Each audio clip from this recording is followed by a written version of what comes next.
Hello and welcome back to Panther News 22. As always, we're your hosts, Lane Normand and Miles Vollmer. In this week's jam-packed episode, we'll get insight on 3D printers at the school, this year's wrestling team, the local skate park, and a look back on this year's BHS soccer season.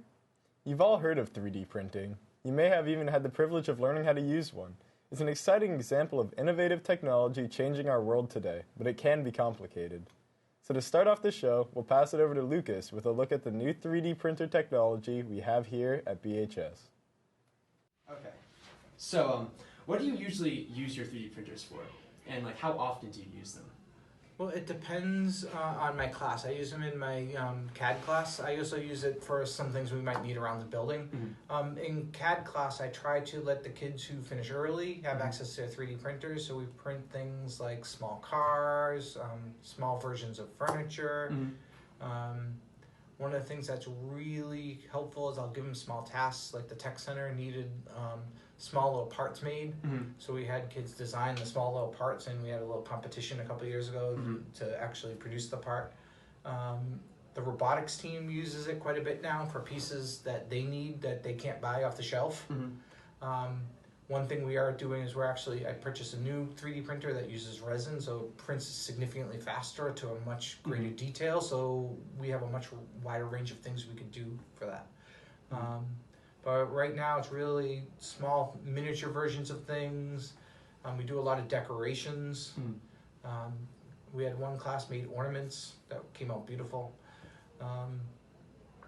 Chess pieces. A lot of kids will do things that kind of interest them. I know I had one kid who made something for every Marvel character. They're sitting up in my classroom now. There's a lot of uses for it. Okay. And so recently there's been more concern with 3D printed guns and weapons, for basically because 3D printers are becoming more advanced and you can make much more complex designs at a much faster rate. Do you think those will ever pose a threat in the near future? Well, I think they're probably a threat right now, since somebody did release the plans to make one. I don't think it's going to be a threat because right now the things that you could make are they're reliable once, and the more you use them, the more likely they are to break and hurt yourself. Yeah.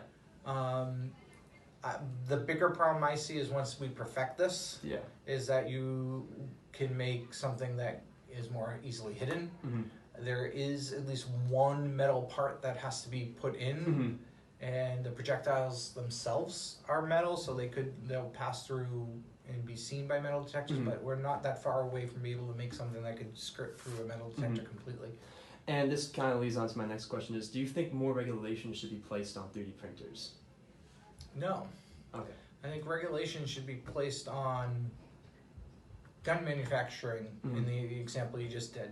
I think if it was illegal to manufacture firearms without a license, then if somebody were to use the tool of a 3D printer to do something illegal, that's the crime. It's not the regulation around the 3D printer. Okay. And what do you see in the future of 3D printing? The next step? Next step would be resin printing. Okay. Resin printing allows you to do much further detail, much smaller layers in between each, and significantly faster. One of the things, and as well as it allows you to print certain metals. So right now, when NASA goes to Mars, they're planning on bringing a bunch of 3D printers.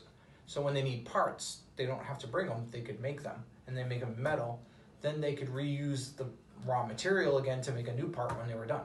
But that's going to be amazing when that can happen. Well, that's all the questions I have for you today. Thank you for your expertise in this matter. Thank you very much. The uniforms, a bit revealing for some, but that doesn't put the Beverly wrestling team down. After a strong NEC win last year, the team is looking to build and come back even stronger. So Santi had a chat with head coach, Coach Casey, to catch up and see what's in store. How is the team looking for this year compared to last year?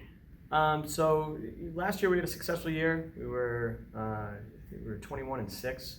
We won the NEC, which is always the goal of the team. Returning all of our varsity lineup, we only graduated one senior who was kind of in and out of the varsity lineup and helped us quite a bit. However, our main 14 varsity wrestlers will be back.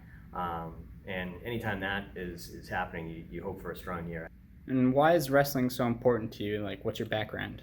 Wrestling offered me a chance to participate in a sport that, maybe I couldn't have otherwise because of my size, but certainly it turned me into an athlete. By the time I was a senior, I was playing, football, lacrosse, and wrestling. Additionally, I think it offers students, as it offered me, an opportunity to work together collectively. It's a team sport, and you can really sense that when we go to meets and matches, but it's also an individual sport. So it gives the opportunity to fail, really, and to feel what that's like, but also to bounce back. And why do you think students coming into wrestling can be kind of turned off from the sport?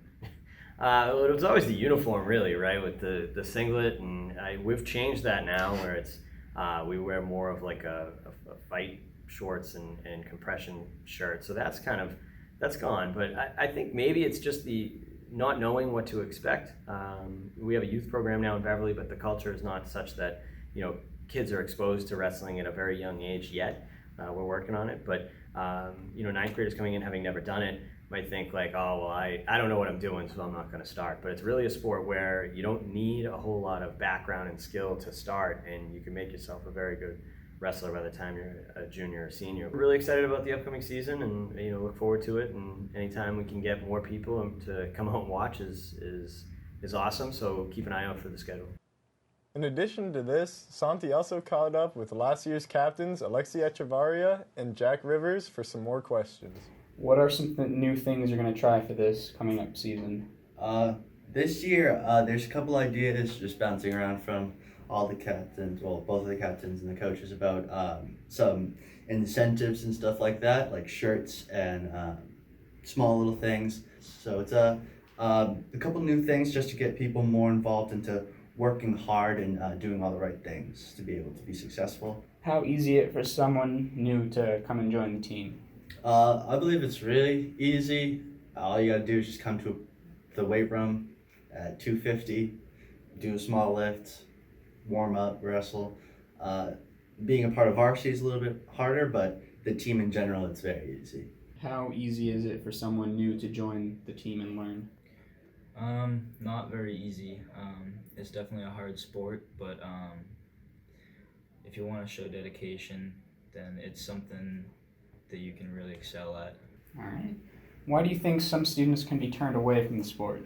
Obviously, just the name. I mean, just the kind of the social aspect of it all. Like, no one really wants to, wrestle another guy. That's how they perceive it. Or, the uniforms, even though it has changed over, that's still the things that pop up when The stigma? Yeah.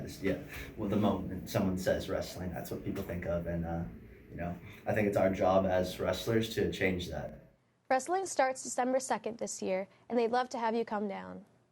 A very popular attraction for many teens here in Beverly is our beloved skate park. Owen and Jake grabbed their boards and took to the scene to experience what really goes on at our very own skate park.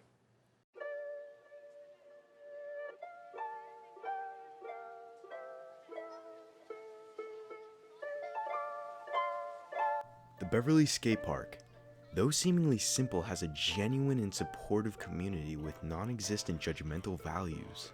Regardless of age or skill, the smiles and encouragement drive the kids and adults who attend weekly sessions to reach greater heights and set personal records or cleaner lines.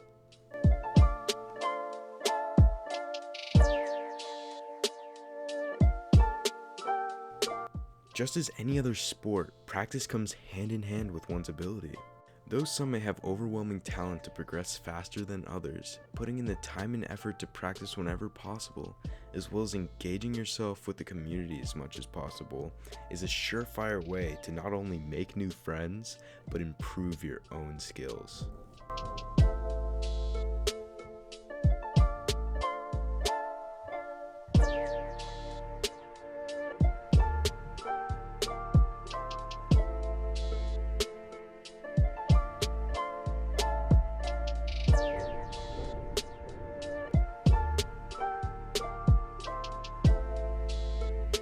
It gives them a nice safe haven to stay at instead of skating around the streets of Beverly.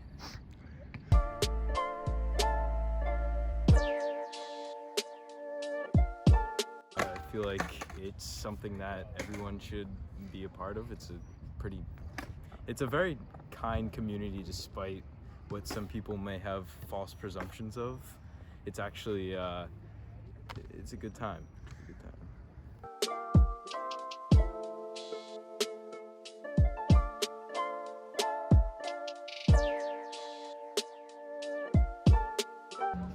I'd say I've made more friends in the short time that I've been skating than I have in almost any other activity I've ever participated in.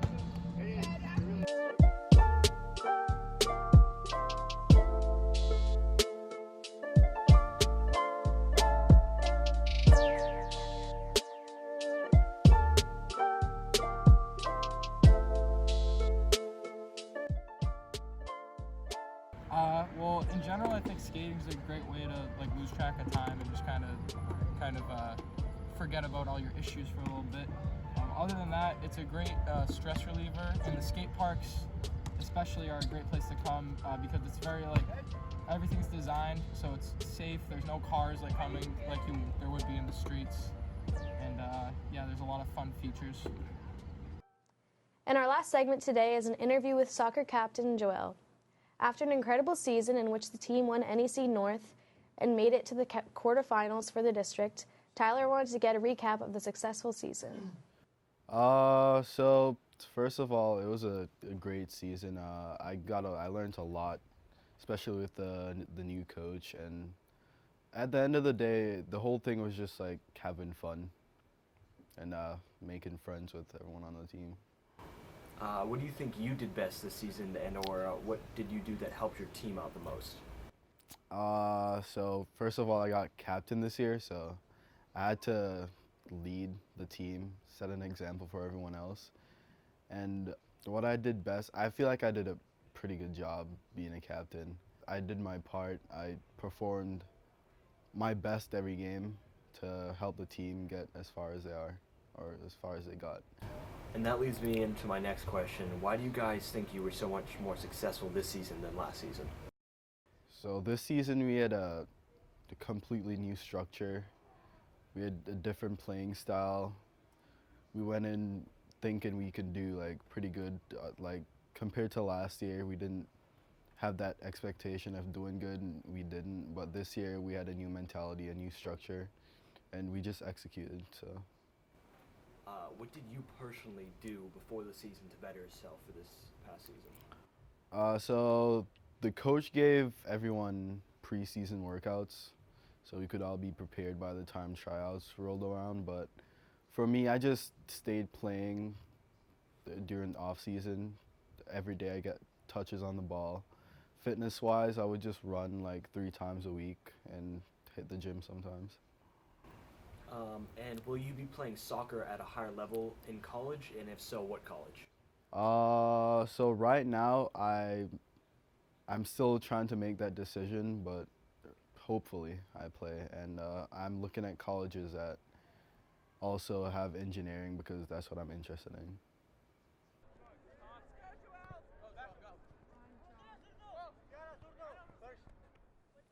That's our show. We hope you've enjoyed today's episode. And we'll see you next time on Panther News 22.